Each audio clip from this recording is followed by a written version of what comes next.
Have you ever realized that the biggest things in life rarely show up quietly? They don't arrive like a surprise gift dropping from the sky. They send signals first. And the strangest part? Those signals never look like what you imagine. Many people pray for a breakthrough, blessings, or change. But when the signs show up, they fail to recognize them. Before God gives you something big, He doesn't start with the blessing. He starts with a movement inside your soul. Carl Jung believed the unconscious always sends signals before consciousness is ready to expand. And in the language of spirituality, this is how God whispers, "Prepare yourself." Great things never arrive without winds of indication, and when your soul starts feeling those movements, you're no longer who you used to be. You're being led. In today's video, we'll explore the clear, powerful, unmistakable signs that almost every soul experiences when God is about to give you something big. If you're watching this video, it may not be a coincidence. Stay until the end because you might be much closer to what God is preparing for you than you realize. Are you ready to receive it? Have you ever felt like something big was coming but couldn't quite name it?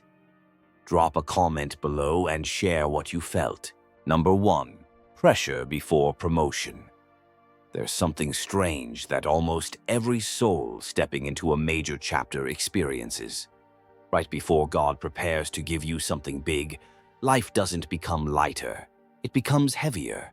In those days, you don't know why you feel more tired than usual, more emotional, and even small things feel overwhelming. You look around and see your relationships becoming more strained instead of warmer. Your work suddenly becomes intense, as if every challenge arrives at once, and the opportunities you thought were secured vanish at the last minute. Sometimes you think, "Am I going in the wrong direction?" But in truth, this is often the very first sign that a major blessing is approaching. In Jungian psychology, any expansion of consciousness must pass through a zone of pressure. Jung once said, "There is no coming to consciousness without pain. Pressure doesn't destroy you. It merely expands the capacity of your soul so you can hold something bigger that God is preparing." If you pay attention, everyone God lifts up walks through such a phase. Remember Joseph in the Bible? Before he became second in command of Egypt, he didn't receive blessings immediately. Everything in his life seemed to collapse, sold by his brothers, falsely accused, thrown into prison, forgotten by the very person he helped. If you look only at that phase, you would think his life was being abandoned by God. But in reality, each event was preparation. Every layer of pressure was a layer of elevation. What pressure are you facing right now that might actually be preparing you for something bigger? Let us know in the comments. What makes this phase confusing is the feeling of paradox. You're doing everything right, living with integrity, praying, trying, but the results don't get better. You're stronger, yet feel more exhausted. You're more mature, yet feel lonelier. But through Jung's lens, this isn't punishment. This is inner restructuring. When a new level of consciousness wants to be born, the old one must break. Imagine the soul as a vessel. You ask God to fill it with blessings, but your vessel is too small. The only thing He can do is expand that vessel. Expansion must create pressure. Pressure causes pain, but it's the only way you can contain what He has already destined for you. Jung believed that when the soul is preparing to expand, the unconscious will push all unhealed fragments to the surface. Fear of abandonment, insecurity, feelings of inadequacy, wounded memories. You're not becoming worse. You're being purified. You're not becoming weaker. You're being reforged. Relationships become tense not to destroy you, but to peel away connections that no longer belong in your future. When Joseph was thrown into prison, he didn't know the prison was the secret hallway to the throne. When you fall under pressure, you also don't know that the very place where you feel you're collapsing is the staircase leading you to promotion. So if today you feel the pressure increasing, don't assume you're moving backward. Pressure is the sign of elevation. You're not being buried by God, you're being lifted. Number 2, the sacred inner shift. Here at SYC Soul, we explore how God moves inside your soul before he moves anything outside. If pressure is how God expands the capacity of the soul, then the next phase feels like a quiet shift you can't name. It's no longer heaviness, but a sense that you no longer belong to the old place. You don't understand why, but everything familiar starts feeling loose. Conversations that once excited you now feel shallow. Places that once made you feel at home now feel tight.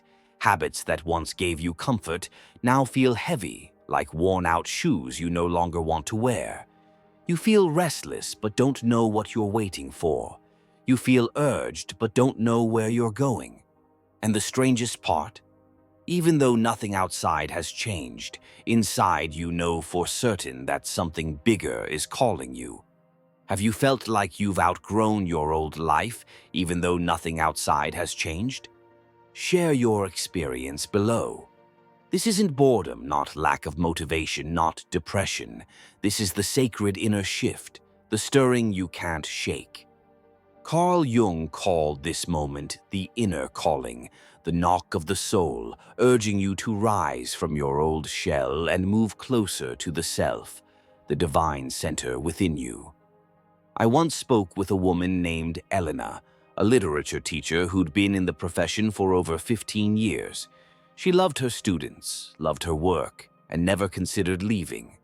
But for the past 6 months, she'd felt something strange inside. Lessons that once excited her now felt empty. Every time she walked into her classroom, she felt suffocated.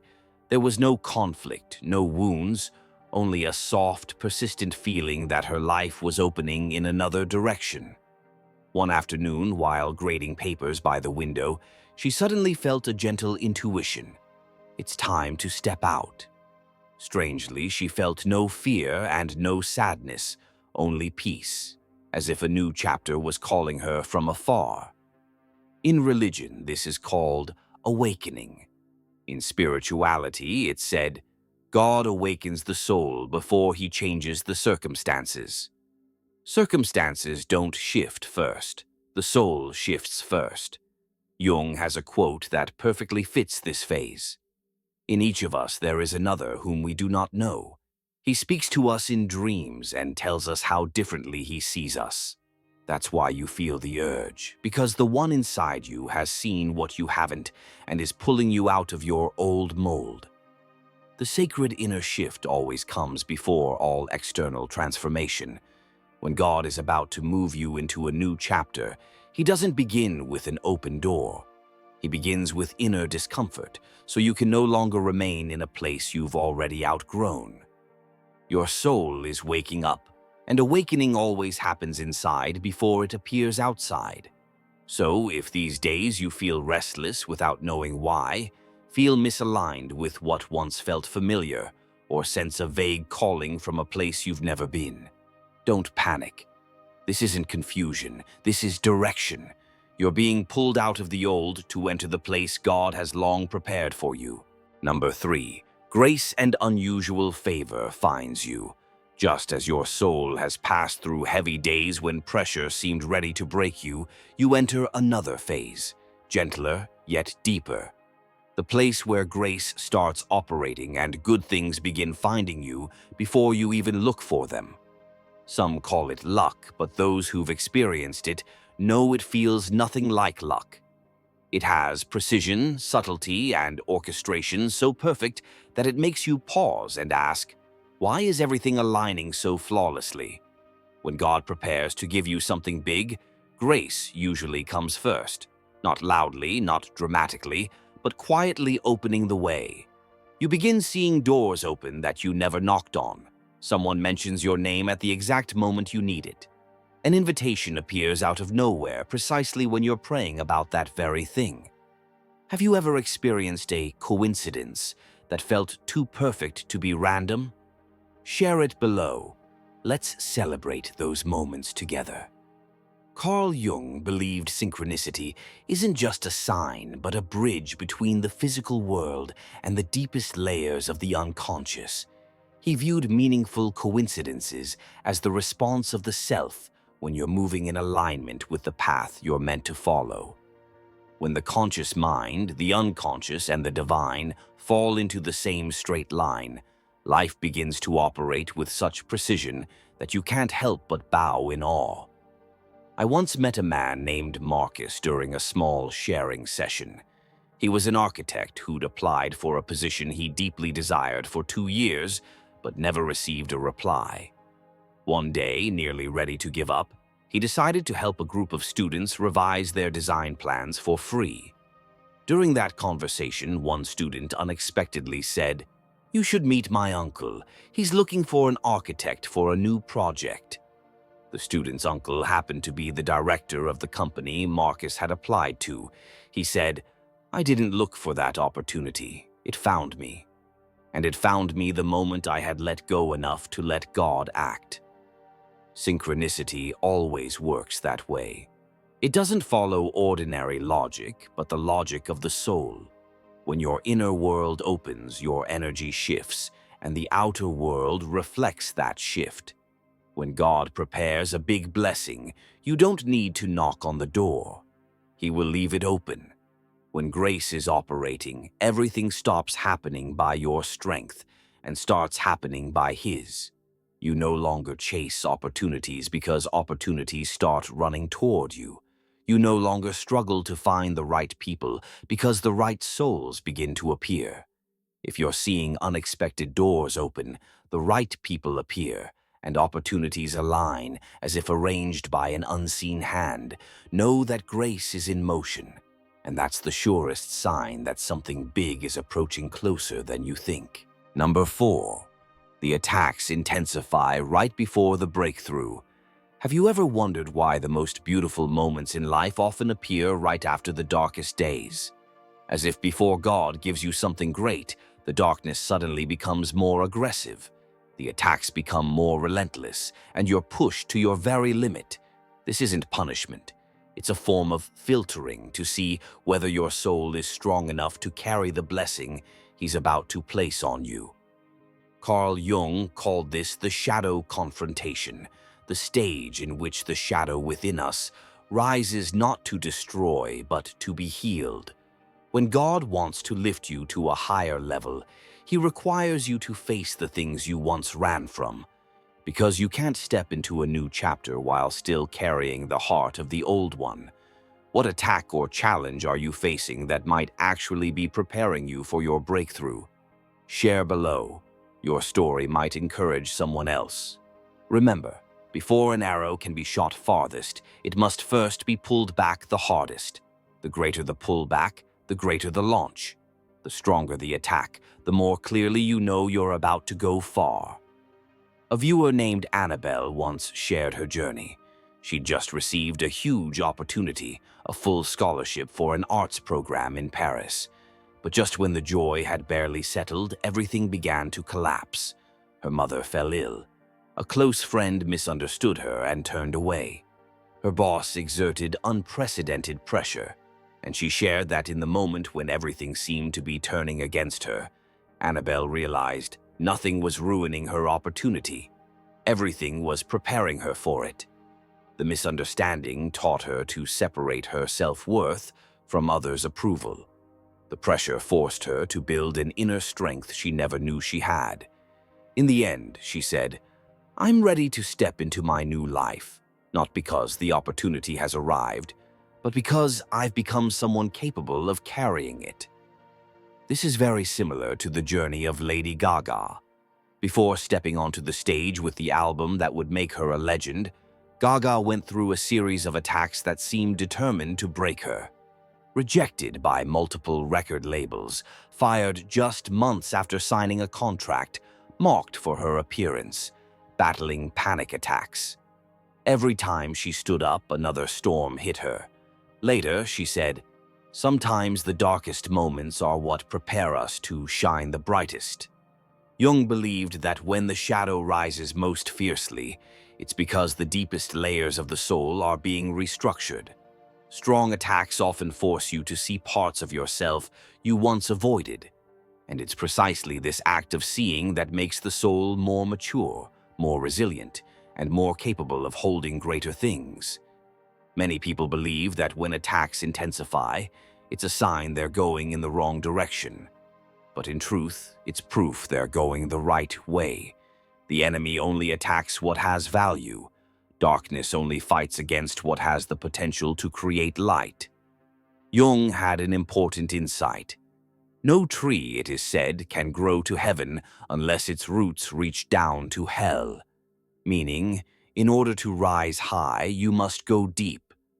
Therefore, if you're being attacked from many sides, if your spirit feels exhausted even though you've done nothing wrong, don't rush to think you're losing. In truth, you're very close. God doesn't test you to see how weak you are, but to show you how strong you already are. He's not pulling you down, he's pulling you back like an arrow. And when the moment comes, you'll be launched with a force you never imagined. If what you just heard makes you feel less alone in this season, leave a like on this video. Sometimes that small action is enough to remind yourself you're still standing and still moving forward. Number 5, the sacred silence before the revelation. When the attacks of the shadow quiet down, there often appears a very strange silence. It's not intense, not chaotic, not painful, but simply empty, flat to the point of making you uneasy. And right here you step into one of the most delicate signs before God gives you something great: sacred silence. This is the stage when heaven seems muted, all guidance seems to vanish, and your soul must learn to stand firm in complete stillness. This silence isn't his absence, even though at first it always feels that way. It's like the moment before sunrise when all of nature holds its breath. Have you ever felt like God went silent just when you needed him most? Share how you got through it in the comments. Carl Jung called this the incubation stage, the period of spiritual gestation where the inner world retreats into darkness to prepare for a new level of consciousness to be born. Jung once said, "The creation of something new is not accomplished by the intellect, but by the play instinct acting from inner necessity." I once met a woman named Lena, strong, dynamic, full of faith. But after a series of upheavals, losing her job, her partner leaving, her project collapsing, what scared her most wasn't the losses, but the silence. "I pray every night," she said, "but there's no answer. I used to always feel his guidance, but now it's just an empty space." I told her that sometimes silence is the answer, because God only stays silent when he's doing something so deep, so vast, that any words would be unnecessary. During that phase, everything in her life seemed to slow down. Yet, in that seemingly barren state, she began to see something she'd never noticed before: the stillness of her own soul. One morning, sitting alone by the window, she suddenly felt something small but certain. It's not that God is silent. He's teaching me to distinguish his voice from the voice of my fear. The most beautiful image for this stage is the seed. When a seed is placed into the soil, it lies in total darkness. No light, no sound, no visible sign that it's growing. But truly, it's only being incubated, so its roots may grow downward and its sprout may rise upward. God's silence is like the darkness of the soil, not to bury you, but to prepare you to emerge stronger. In the Bible, when the prophet Elijah fled to Mount Horeb, desperate and broken, he begged God to speak to him. Then a great wind tore the mountains apart, but God wasn't in the wind. An earthquake shook the ground, but God wasn't in the earthquake. Fire blazed, but still no voice. Finally, there was a gentle whisper, a very soft breeze like a breath, and Elijah recognized that as God. The divine doesn't speak in chaos, he speaks in stillness. and only souls quiet enough can hear him. Silence isn't emptiness, it's the sacred space where he places something new into your hands. Therefore, if you're in a season where your prayers fall into silence, where heaven feels closed, don't fear. This isn't a sign of ending, but a sign of revelation approaching. God doesn't stay silent to make you doubt. He stays silent so that you can recognize his true voice among the hundreds of other echoes. If you're in this season of sacred silence, leave just one word, stillness, in the comments. One word, but enough to say, I'm still here, I'm still believing. Number 6, when you're pulled toward the strongest version of yourself. When the sacred silence has just closed its door, there often comes a very small but powerful movement, a mysterious inner pull. No more chaos, no more shadow attacks, no more terrifying divine silence. Instead, you begin to feel as if you're being guided by something greater than yourself. It's not the feeling of running from your past, but the feeling of being invited into your future. Carl Jung viewed the self as the center of the totality of the psyche, transcending the ego, which is always fearful, controlling, and doubtful. The self is like a deep inner light, the place where the conscious, the unconscious, and the divine will meet. When a soul is about to step into a new chapter, the self begins to operate more strongly than the ego. What new habit or change have you felt pulled toward lately? Share it below. It might be your soul preparing you. You'll feel this not through thoughts, but through a shift of energy inside your own body. Some people describe it as the feeling of coming home after being lost for years, a quiet certainty whispering, "This is who you are." This begins with very simple changes. Suddenly, you want to live more disciplined, even though you used to procrastinate. You care about your health. You want to wake up early, eat clean, reorganize your room, let go of relationships that drain you. You no longer want to get involved in drama. You want to live slower, clearer, cleaner, both inside and out. No one is forcing you. But there's a voice inside saying, it's time to grow. A woman named Marissa once shared a special story with me. She'd worked in marketing for over 15 years. One day, after a major crisis in her company, she felt a strange urge, waking up at 5 a.m., running, meditating, journaling. 6 months later, she received an offer to become the creative director for an international nonprofit organization, a role perfectly aligned with the deep desire she once hid from herself. She said, "It wasn't that I was trying to become a better version of myself. I just felt like something was preparing me for something I couldn't see." That's what Jung meant. The self always prepares the soul before life upgrades it. You'll notice that at this time, things that once attracted you suddenly feel cheap. Compliments no longer excite you. Criticism no longer breaks you. People carrying heavy energy drift away without effort. You no longer want to argue, to prove, to compete. You want simplicity, authenticity, truth, yourself. And this is the surest sign that something big is coming. When God prepares a blessing for you, He always prepares you first. No blessing falls into the hands of a soul that isn't yet ready. The self is the final stage of preparation. You'll feel yourself being guided not by fear, but by peace, not by desire, but by clarity, not by pressure, but by maturity. This is the moment you start believing in yourself, not through fake confidence, but through the awareness that your soul is awakening. This is when the conscious mind, the unconscious, and the divine will stop clashing and begin aligning. And when the soul aligns, life aligns. Conclusion. When you look back at the entire journey you've just traveled, you'll realize something profound. None of the signs appeared to test you. They appeared to prepare you. God never gives a great blessing to a soul that hasn't been made deep, made wide, and made new. He shapes you through layers of movement that sometimes only your heart can feel. And then one day you'll understand why you had to go through such long nights, why he was silent, why old doors closed, why people who once mattered had to leave your life. It wasn't to make you lose, but to make room for what is right, what was written for you long ago. Carl Jung once said that the soul always knows where it must go, and only when you shed your old shell can you fully hear that guidance.